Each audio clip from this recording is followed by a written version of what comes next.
Hey everybody, it's Big Daddy Liberty here, your favorite fat boy. Now, today we're discussing prescribed assets. I'm in Pretoria, as you can see, the Hatfield train station behind me, and I'm hoping to catch people as they walk by because we want to discuss the issue of, are you willing to give your money, that is your savings, over to politicians to pay for the things that they care about, whether it's a dying Eskom or a barely making it SAA. But that's essentially what prescribed assets, as being proposed by the ANC in their manifesto, would mean.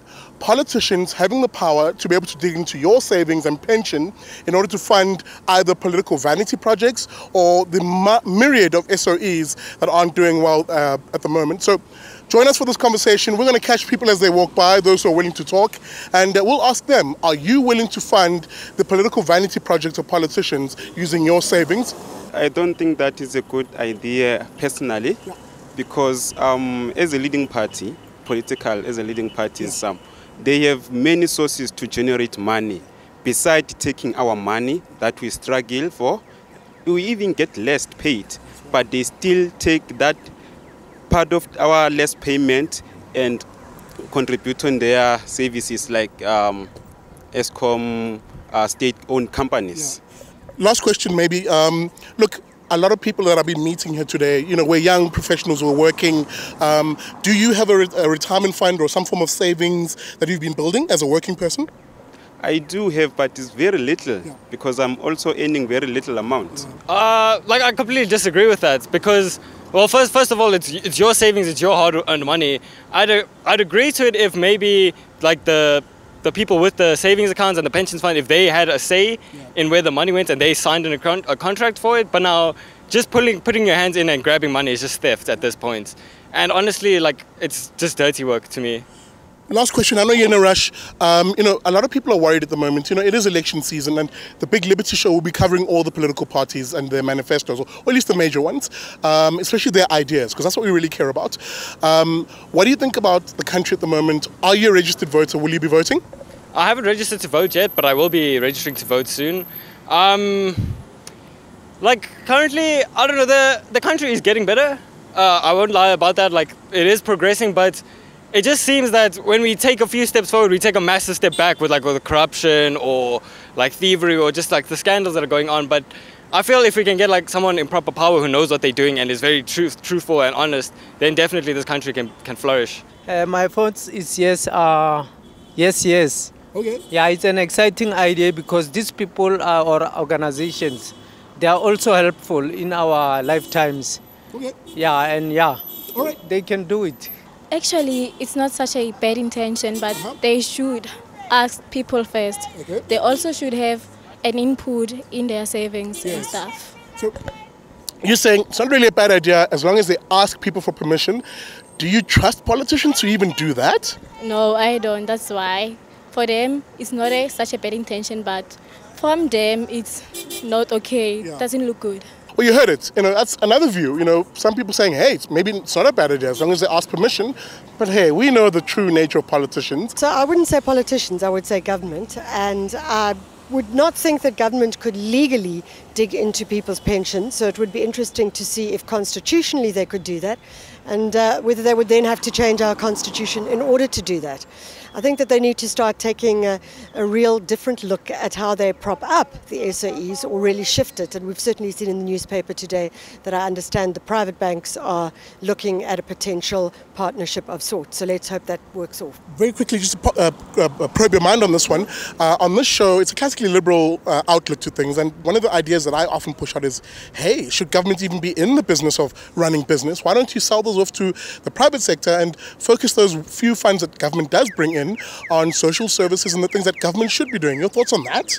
Well, I'm in two minds about it. I'm never quite sure. Certainly, I think the Reserve Bank needs to stay independent. Absolutely. But my concern is that if it goes into the private sector, that your prices might go up as well.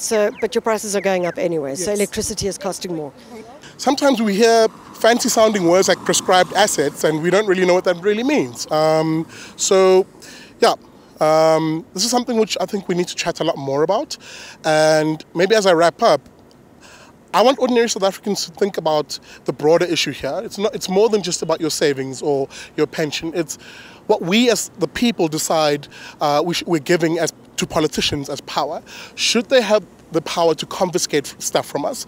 Now, we're really seeing the creeping hand of the state and really leftist politicians moving into that direction of seeking to take property from us, whether it's, their plans to amend Section 25 of the Constitution.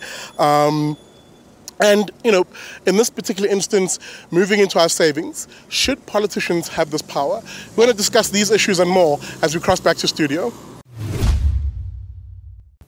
Hey everybody, it's the Big Liberty Show. Welcome, welcome, welcome.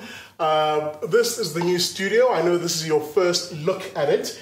You'll obviously see much, much more as we start rolling out the episodes, so stay tuned. But today, as you saw the insert earlier on, we're talking prescribed assets. Now, you've heard the views from people on the ground. Generally speaking, people are not keen at the idea of politicians digging into their pension funds in order to fund, what can at times just be called political vanity projects. But here to discuss this and more, and really to go into the details of this policy proposals as per the ANC Manifesto, is CRA Chief Economist Ian Cruikshanks. Ian, thank you and welcome to the Big Liberty Show. May I say first of all, yes. Thank you for the invitation. It's an honor to be with you. You said this is the first in what will be no doubt a series of hard-hitting interludes, and I look forward to that. Fantastic. Ian, let's jump straight into it. Right. People we spoke to on the street were actually quite worried when we began to explain what prescribed assets actually means for them and their savings. Political jargon always sounds innocuous and fantastic. Or prescribed assets, it takes the threat away, but what is it really, and should people be worried about prescribed assets? Yes, I think they should be. That's the first point. Why should they be? Because the returns are not free market returns. What are prescribed assets? Prescribed assets are mediums of investment such as government bonds, Eskom bonds, that should worry you, just that name, which have a certain guaranteed, hopefully, a rate of return, and hopefully 100% likelihood of capital repaid. I think what they do though, because they have fixed interest, they are not related to protection against inflation, to protection against volatility. Hang on, Ian. The issue of volatility, when we talk about volatility and someone's investments, what do we actually mean there? It's the opposite of stability. Right. What do pensioners, what do savers want? Savers in whatever medium, but particularly in pension funds, they want stability. They want guaranteed or the best possible returns with the maximum amount of safety. That's right. These are the prime factors that are being looked for. And certainly when it comes to pension funds, that's all important. What sort of amounts are we talking to? Huge values, into hundreds of billions of rands worth. And how big is South Africa's industry compared to the world? Let's go straight into that topic. I mean, there's clearly some incentive that politicians have seen for them to essentially be looking at prescribed assets as a piggy bank essentially now. How big are South African pensions? What are we looking at here? Relative to the rest of the world, South Africa has the highest value in currency terms, in stable currency terms, dollar terms, of any emerging market in the world. This runs into hundreds of billions of rands. These are massive amounts, and these have been accumulated over time from pensioners, or future pensioners, savings. People's savings, essentially. Yes. And that's my worry here. That really is my worry. People are working, let me be frank, ordinary South Africans are working day in, day out, building household savings, and, one of the most efficient ways to save, of course, is for retirement, through their pensions.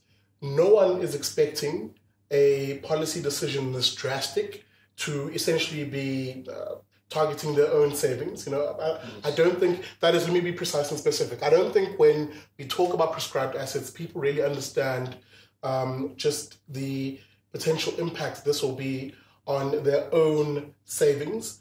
Ian, I'm going to ask you the political question.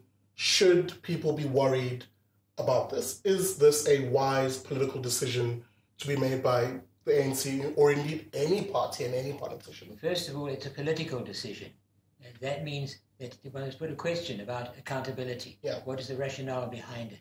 And I think what we have to look at is that why is there this move to take a hold of some of pensioners' savings? Yeah. Because there's no other source. Yeah. What does that mean? Does that make one look at the fact that the borrower, i.e. South African government, is not looked on favourably and looked on as a high-risk area? Do we want our pensions to go into a high-risk area? Absolutely not. Absolutely not. Absolutely. And I think this is all important for the savers of the South Africa. That is, savers, those people who have been saving via their pension funds. They want it to be completely risk-free. Risk-free, perhaps that's not possible, but as risk-free as possible. Yeah. And this is all important to enable them to achieve the pensions they had hoped for when they signed on to work for the organizations with whom they currently are. Yeah. Ian, I'm going to wrap it up here. Thank you very much. Guys, you've heard it. I think my biggest concern in this whole prescribed assets proposal by the ANC in their manifesto is that really it's almost as if politicians are becoming ever increasingly predatory in their approach, and our property as ordinary people are firmly in their crosshairs, whether it's property insofar as land, where we've seen proposed amendments to the Constitution to be able to confiscate land from us without compensation, but also property in the sense of the very money in my pocket or even your pocket through our savings and pensions, where, again, the predatory politicians are looking to dig into that. And my concern is, where is this money going to be going to? Are we sinking good money in order to chase after bad money through funding SOEs? And you mentioned the big ones. I mean, Eskom alone, its debt obligations are a scary prospect to think that we'll be taking money from pensions in order to fund those. So these are things that I need you to start thinking about, especially when we consider our freedoms and liberties as citizens. Should politicians have the power to dig into our pockets, essentially steal money from us in order to fund their vanity projects? Short answer is no. But it's for you to actually start thinking about these issues, talking about them, and coming to your decision, or rather decision-making around should this happen or not. Guys, thank you so much for tuning in. This is the new studio. This has been possible thanks to your help. Now, help us reach more South Africans, get more content out, especially also when I start doing the Friends of Liberty tour. You can support your favorite fat boy, Big Daddy Liberty, by becoming a friend of the Institute of Race Relations. You can do that by SMSing your name to 32823. Terms and conditions apply. Someone will give you a call and sign you up. Or just signing up on our website at irr.org.za/join. The average person who gives to us gives about 90 Rand a month. And really, it goes a very long way to supporting the work that we do so that we can get our message to you and other South Africans. Thank you for joining us. This has been the Big Liberty Show.